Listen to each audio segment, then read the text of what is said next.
ओम शांति। आज 15 जून 2023 है और प्यारे बाबा के साकार रूप से चले हुए मधुर महावाक्यों को स्पष्ट करेंगी आदरणीय आशा दीदी। ओम शांति दीदी। ओम शांति। बाबा ने कहा, मीठे बच्चे, सोई हुई तकदीर को जगाने का साधन है पढ़ाई।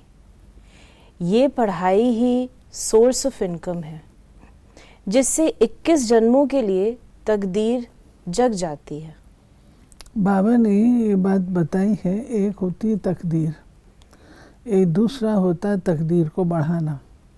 तो बढ़ाने का साधन बाबा ने बताया वो है पढ़ाई। और knowledge is the source of income कहा था। जितना आप अच्छा पढ़ेंगे उतना आप ऊंच पद के अधिकारी बनेंगे, तो कमाई उसमें अधिक होगी। प्रश्न है, इस रूहानी कॉलेज की एक विशेषता सुनाओ जो दुनिया में किसी कॉलेज की नहीं हो सकती है। यही एक कॉलेज है जहाँ कोई मनुष्य गुरु टीचर नहीं है। स्वयं निराकार भगवान टीचर बनकर पढ़ाते हैं। ये ऐसा विचित्र बाप है जिसे अपना कोई चित्र नहीं, अपना कोई बाप व टीचर नहीं, और पढ़ाई भी ऐसी पढ़ाते हैं जिससे 21 जन्मों के लिए तकदीर जग जाती है। उस पढ़ाई से तो एक जन्म की ही तकदीर बनती है, इससे 21 जन्मों की बनती है। देखिए, बहुत गहरी बात है और बहुत विलक्षण बात है कि जो पढ़ाई है, इस कॉलेज में पढ़ाने वाला और पढ़ने वाला दोनों ही निराकारी है। कोई मनुष्य आत्मा नहीं पढ़ाती है, ना ही कोई मनुष्य आत्मा इसकी को पढ़ती है। आत्माएं पढ़ती हैं और आत्माएं ही पढ़ करके फिर स्वर्ग के मालिक बनती हैं। गीत है आज का, तकदीर जगा कर आई हूँ। बाप बैठ बच्चों को समझाते हैं जो यहाँ तकदीर बनाने आए हैं। क्यों तकदीर को क्या हुआ? तकदीर को लकीर लगी हुई है। भारत तकदीरवान था, भारतवासी देवी देवताएं थे, तकदीर जगी हुई थी। अभी भारतवासी नर्क के मालिक हैं तो तकदीर उझाई हुई है।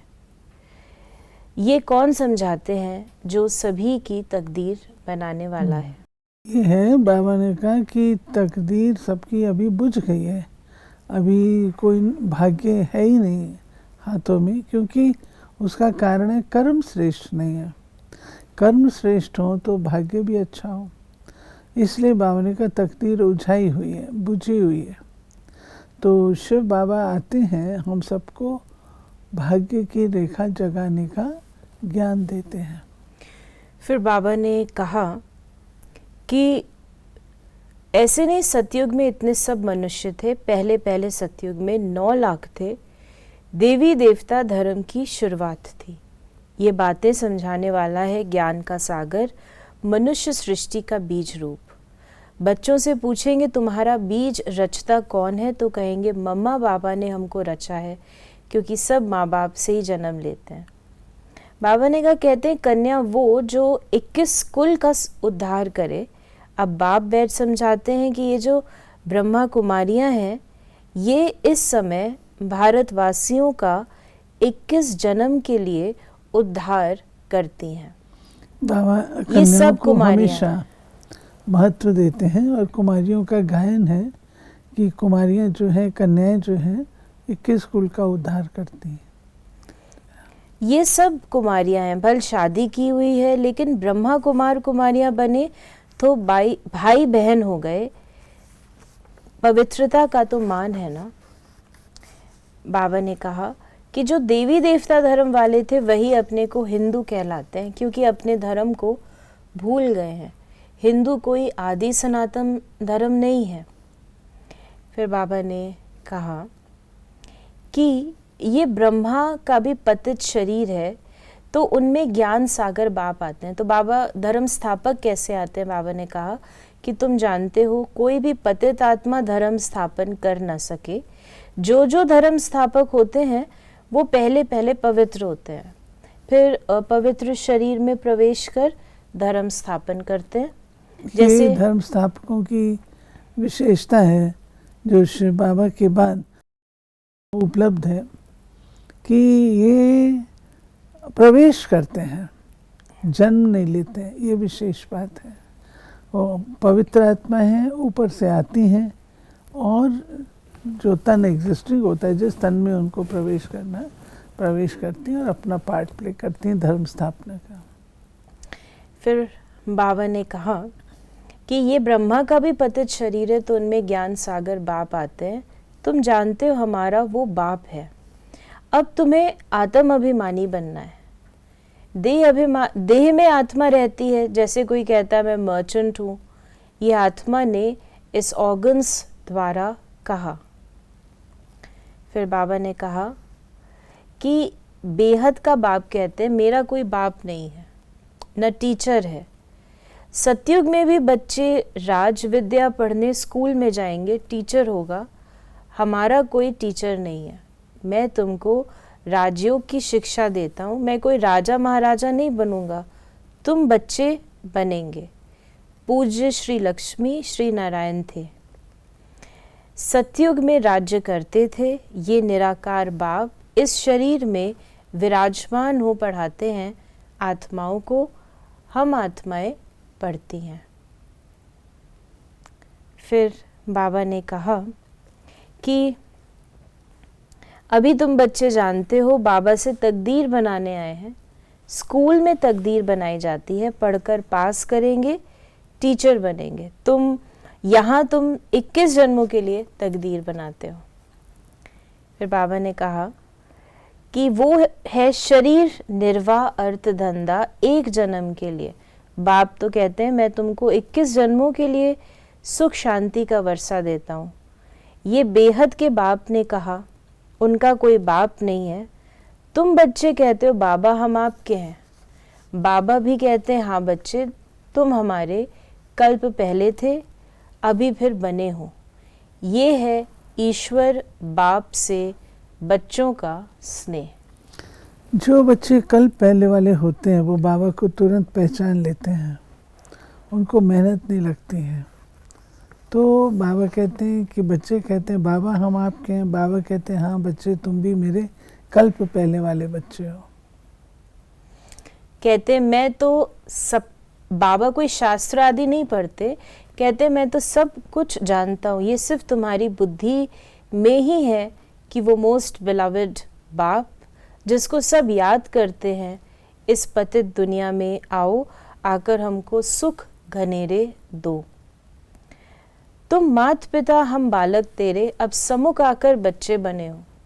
बाप है विचित्र, उनका कोई चित्र शरीर नहीं है, परंतु चित्र के आधार बिगर शिक्षा कैसे देवे। इसलिए कहते हैं मैं इस शरीर का आधार ले इन द्वारा तुमको पढ़ाता हूँ। तुम जानते हो हमको कोई मनुष्य गुरु टीचर नहीं पढ़ाते। फिर बाबा ने कहा कि जितना याद करेंगे उतना विकर्म विनाश होंगे। आत्मा ही पतित होती है। जैसे सोने में खाद पड़ती है, फिर जेवर खाद वाला बनता है, आत्मा में भी खाद पड़ती है तो आयरन एजेड बन जाती है। अब सभी तमो प्रधान है, फिर तुम आत्माएं सुंदर बनेंगी तो शरीर भी सुंदर मिलेगा। सतयुग में तुम गोरे अर्थात सुंदर थे।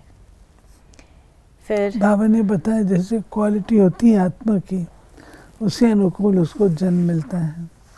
तो जन्म भी मिलता है, उसी अनुकूल उसको शरीर भी मिलता है। तो अगर हम सतो प्रधान बनते हैं तो शरीर भी सतो प्रधान मिलेगा। तुम याद करते हो बेहद के बाप को, प्रजापिता ब्रह्मा के तुम ब्रह्मा कुमार कुमारियां हो। दादे से वर्षा लेते हो ब्रह्मा द्वारा। फादर है साकार, ग्रैंडफादर है निराकार। शिव बाबा की आत्मा इसमें है, दोनों है निराकार। ये साकार फादर भी है तो मदर भी है, इनसे तुमको अडॉप्ट करते हैं। शिव बाबा फादर और मदर दोनों हैं, ये राज तो हम लोग जानते हैं। वरदान है, सदा अपने आप में शुभ उम्मीदें रख, दिल शाह बनने वाले बड़ी दिल फ्राक दिल भव। सदैव अपने में शुभ उम्मीदें रखो, कभी भी नाउमीद नहीं बनो।